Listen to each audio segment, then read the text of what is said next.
Today, we are going to dive into the reasons as to why you may not be getting sales on Etsy. No sales on Etsy is a pretty broad problem, though in this video, we're going to break it down just to those common root issues that result in a lack of sales. Together, we are going to deep dive and really take a closer look at what your Etsy shop may be telling you. And the good news is we can not only determine what the problem may be, but we can also troubleshoot those common problems and find a resolution to get you back on track for sales and ultimately success with your Etsy and print-on-demand business. My name is Taylor and my channel is focused on all things Etsy and print-on-demand. If those are two things that interest you, I hope that you will boop that subscribe button down below. Here on my channel, I'm sharing my journey to 6 figures on Etsy, as well as sharing helpful tutorials, tips, tricks, and just sharing my strategies that I've learned along the way. If you've seen this video, you know that I am an advocate for the use of Etsy ads. If you haven't seen this video yet, I'll have it linked in the description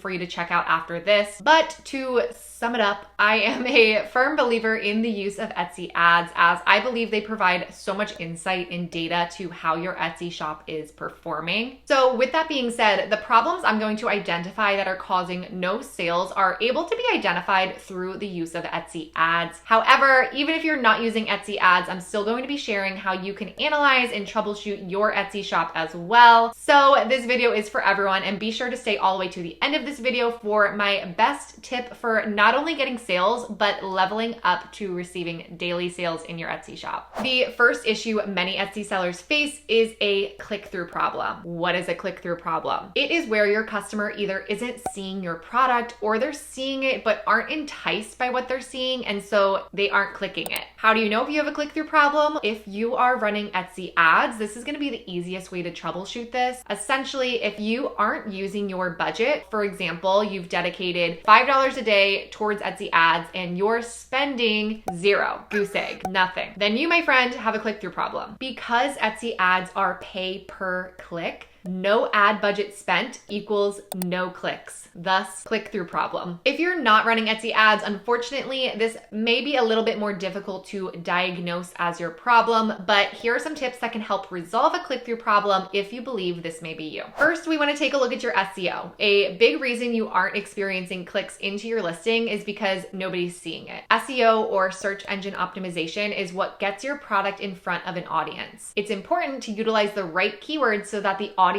your product is being presented to is the right one. We wouldn't want a listing for a dog mom product to be shown to cat moms. It wouldn't be relevant and cat moms aren't going to click into it. My favorite way to find SEO that I can feel confident in is by researching directly on Etsy utilizing Everbee. So for example, if I'm looking to target dog moms, I'm going to search for dog mom products on Etsy, and Everbee is going to help me analyze the listings that are ranking on that first page of search so that I can see what is successful and analyze their titles as well as their tags, which is honestly one of my favorite features of Everbee. If you're not familiar with Everbee, it's just a Chrome extension. I like to think of it kind of like a little mastermind behind what you're already doing as you're conducting research on Etsy. Everbee is just there to help validate the research that you're doing so that you can trim down the time that you're putting into your product research. So as I type in the words dog mom, naturally Etsy is going to pull up some commonly searched phrases in relation to dog mom, and Everbee is going to be the little mastermind that it is and show me the search volume for those phrases. Etsy's success is driven by search volume. This is so vital for getting your items clicked. You need to be incorporating keyword phrases that have high enough search volume to get your products seen. If no one is searching for the keywords that you are using in your title and tags, nobody will see your product. From there, say I click into dog mom Tumblr. What I like to do is filter to star seller, and then me being a little sneaky, I'll go to the top of the search bar and switch out the word star for best. This is the super secret hack to finding best sellers on Etsy. From there, I like to make a list of all of the unique keywords that the top row of listings are using. Of course, being careful not to look at the listings that are there from Etsy ads, and you can find that right through here. But I click into each of these organically ranked listings and I'll note things that I see. For example, dog mom gift personalized if I'm offering personalization, gift for pet owner, dog lover gift, etc. And the next thing that I will click is analyze listing. Again, this is just a feature from Everbee, so if you don't have it installed, you won't have this option. But also, if you don't have it installed, what are you doing? I'm just messing with you. But I can see, wow, this listing is generating nearly $4,000 a month, and scrolling down, I can see all of the tags this seller used and click copy so that I can incorporate the relevant tags into my listing as well. I use these functions every time that I am looking for new keywords, and it has streamlined my process for researching SEO, which in the beginning was a huge time commitment, leaving me not as much time for designing and listing, which is the fun part for me. The second tip to resolve your click-through problem is to check your thumbnails. If your SEO is great and you're getting your product in front of the right audience, your thumbnail may be what's preventing a customer from clicking your listing. If you are using stock mock-up images from your print provider that look like this, please stop. I promise you, it will be well worth your investment to go directly onto Etsy and purchase high quality mock-ups for the product type that you're selling. With those beautiful mock-ups you invest in, you will want to make sure that your design is placed accurately and resembles the product as much as possible. Some best practices for this include tilting the design to be in line with the top of the product, an example being the design being in line with the shoulders for apparel, and reducing the transparency for a more accurate representation of what the design will look like on your chosen product. The third tip to resolve your click-through problem is to check your design. Especially as a beginner, I am sorry to say it, but your designs aren't going to be the greatest from the jump. Trust me, practice makes perfect. Here are some examples of early designs that I made that completely flopped. Let's just take a moment of silence for those. Yikes.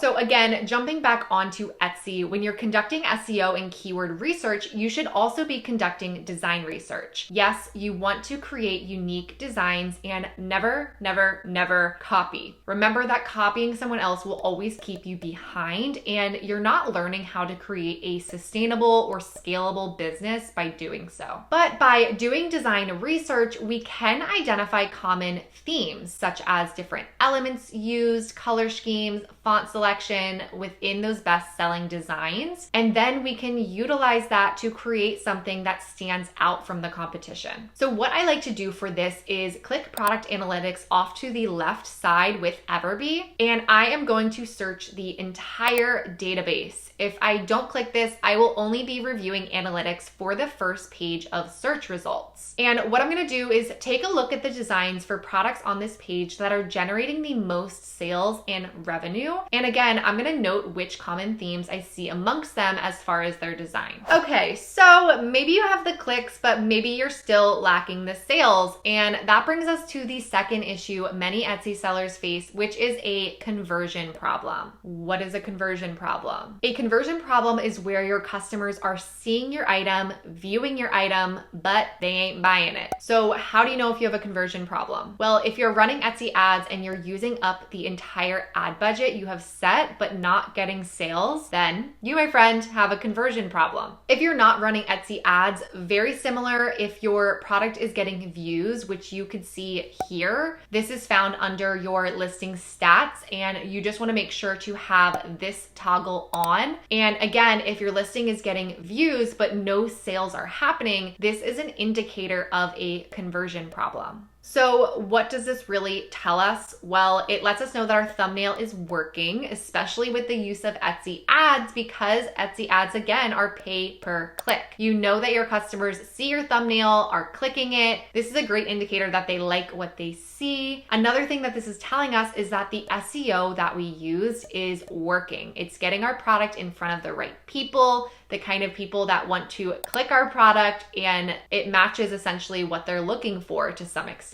And that should let you know to do more of that. Use that thumbnail more often. Make notes about the design, the style of it. Use that SEO as you're creating more designs and products that fit that specific niche or SEO that you're targeting. You will want to repeat these things because you know they're working. And hopefully this helps drive home my reasoning for the use of Etsy ads. They are just an investment for this data. With this type of data, you will be able to streamline your path to success on Etsy. Let's talk about why aren't people buying your product or converting on that product. It could be a few different reasons for you to analyze. The first being price. Is your pricing competitive with the listings around it? Have you done your research on what others are pricing their products at? My favorite way to do research, again, is directly on Etsy. It's important to click into listings to see what they're truly priced at, as many sellers on Etsy do use a loss leader strategy where they have one variation set at a lower price so that their product appears cheaper. What I like to do is add the item to my cart so that I can see what they're charging for shipping, and that will also allow me to see a more transparent total revenue number that they're bringing in for that product. The other thing to consider is your design again. Is it unique? If you pulled a graphic from Creative Fabrica and slapped it on a shirt, odds are a bunch of other people did the same thing because that's easy. And that may not be you, but I mention it because I do see it all the time. Now, I love Creative Fabrica. It is such a helpful resource and I use it all the time, but it's still important to still be making graphics our own. Adding multiple graphics together as an example, adding in text with graphics. We want our design to be unique. This is how we add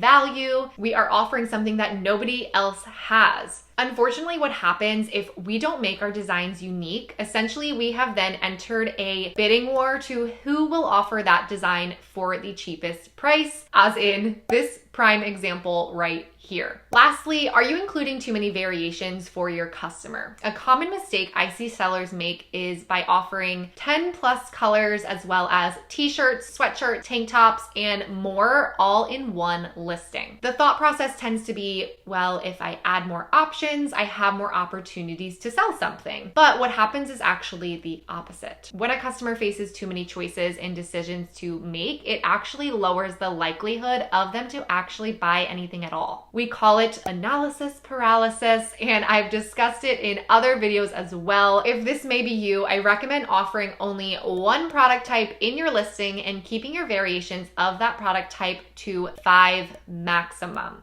Of those 5, include the most popular variations. As I mentioned earlier, our Etsy shop tells us everything we need to know if we look hard enough. However, if we're adding tons of different variations or variables into the data for us to analyze, it's going to be harder to pinpoint what is and isn't working. I want you to always imagine this like a science experiment. In science class, when you add more variables in, there's way more data to track and it's a bit overwhelming and much more time consuming. So let's limit that as we are learning and growing so that ultimately we can scale. If you're still here with me, you are committed to growing and scaling your Etsy and print on demand business, and I applaud you for that. It is work, it does take time, but you can do it. And your dedication to getting to this point is what will set you apart from the rest. As I promised in the beginning of this video, I would be sharing my best tip for not only getting sales, but getting daily consistent sales, which I'm very proud to say I was able to begin getting daily sales within my first month on Etsy. And so my best tip is to always be doing your research first.